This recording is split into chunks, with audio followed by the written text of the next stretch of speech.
எல்லாருக்கும் வணக்கம். நான் தான் உங்கள் கேபி பாலா பேசுகிறேன். எதுக்காக இந்த வீடியோ அப்படின்னு சொல்லி கேட்டிங்கன்னா, கொஞ்ச நாள் முன்னாடி ஒரு வீடியோ போட்டிருப்பேன். சாத்விகா அப்படிங்கிற குழந்தைக்கு வந்து எஸ்ஐமை டைப் நோயால் பாதிக்கப்பட்டிருக்காங்க. அவங்களுக்கு வந்து கிட்டத்தட்ட 8 கோடி ரூபா வந்து தேவைப்படுது அந்த இன்ஜெக்ஷனுக்கு வாங்குறதுக்கு அப்படின்னு சொல்லி வீடியோ போட்டிருந்தேன். இப்போ வந்து 2.18 லட்ச ரூபா கரெக்டாக இருக்குது. 2.18 crores கரெக்டாக இருக்குது. இன்னும் ஒரு கிட்டத்தட்ட ஒரு 6 கோடி ரூபா இருந்துச்சுன்னா நம்ம இந்த குழந்தைய காப்பாற்றிடலாம். இன்னும் 2 மாதம் தான் அதுக்கு டைம் இருக்குது. நான் இந்த குழந்தைய பார்க்குறதுக்காக ஒசூர் வந்தேன். மனசே கேட்கல.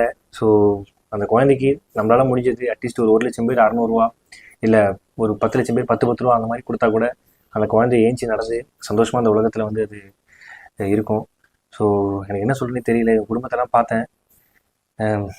இப்படியாவது ப்ளீஸ் நான் கையெடுத்து கேட்டுக்கிறேன். உங்களால் முடிஞ்சது 5 ரூபாயோ 10 ரூபாயோ இந்த கீழே இருக்கிற அக்கௌண்ட் நம்பருக்கும் அந்த யூபிஐ ஐடி காமிச்சிங்களா, கூகுள் பேக்கு மட்டும் அனுப்பாதீங்கன்னா அது ஒரு நாளைக்கு லிமிட்டிங்கிறதுனால ஸ்டக் ஆகிடுது, அதனால் ஒர்க் ஆக மாட்டுது. யூபிஐ ஐடிக்கோ அக்கௌண்ட் நம்பருக்கும் அனுப்பிச்சிங்கன்னா இந்த குழந்தைய நம்ம எல்லாரும் சேர்ந்து காப்பாற்றிடலாம். ப்ளீஸ் உங்கள் எல்லாரையும் பாதம் தொட்டு கேட்டுக்கிறேன். இந்த குழந்தையோட உயிரை காப்பாற்றலாம் ப்ளீஸ். நன்றி.